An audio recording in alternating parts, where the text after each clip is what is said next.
সুপ্রদর্শক মন্ডলী, আসসালামু আলাইকুম।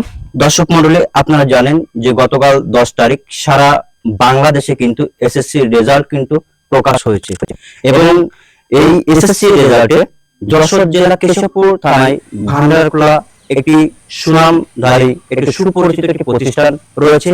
এই প্রতিষ্ঠান থেকে এই 2025 সালে এসএসসি রেজাল্টে কিন্তু 5 জন কিন্তু গোল্ডেন এ প্লাস পেয়েছেন এবং আমরা এই যারা গোল্ডেন এ প্লাস পেয়েছেন আমরা তাদের বাইরে আছি এবং তাদের মতামত সম্পর্কে বা তারা যে গোল্ডেন এ প্লাস পেয়েছেন তাদের অনুভূতি সম্পর্কে একটু জানার জন্য কিন্তু তাদের প্রতিষ্ঠানের সহকারী শিক্ষক মাস্টার ওজিউর রহমান, ছোট ওজিয়া স্যার নামে অনেকে আপনারা চিনেন।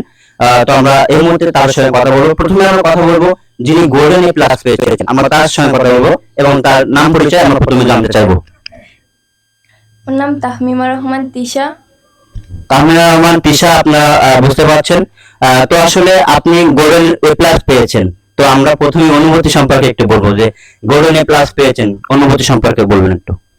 অনুভূতি বলতে আসলে আমার ভালো লাগাটাকেই বোঝাচ্ছে, কারণ ও গোল্ডেন এ প্লাস এটা হচ্ছে সব থেকে আমাদের সঙ্গে যারা ছিল তাদের অনেকেই অনেক ভালো রেজাল্ট করছে আমরা, আর এটা একমাত্র সম্ভব হয়েছে আমার আব্বু আম্মুর ওর প্রচেষ্টায় এবং তাদের সহযোগিতায়।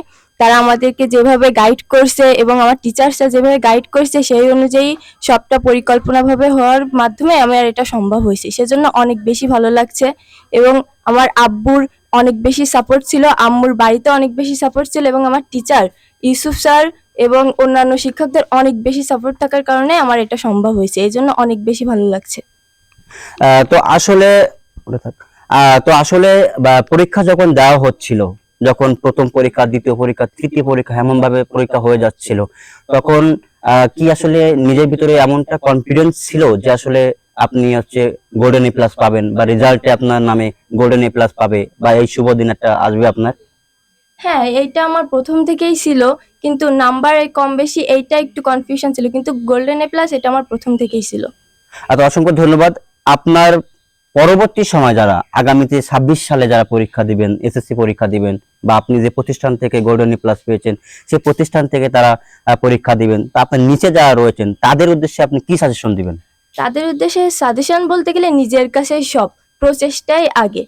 তাদের মূল বইটা এবং মূল বই শেষে যে নিজেকে যাচাই করার জন্য যে কোশ্চেনগুলো দেওয়া থাকবে, বিভিন্ন সাপ্লিমেন্ট, টেস্ট পেপার, এইগুলো তারা সলভ করলে তাদের ইজিলি সবটাই হয়ে যাবে।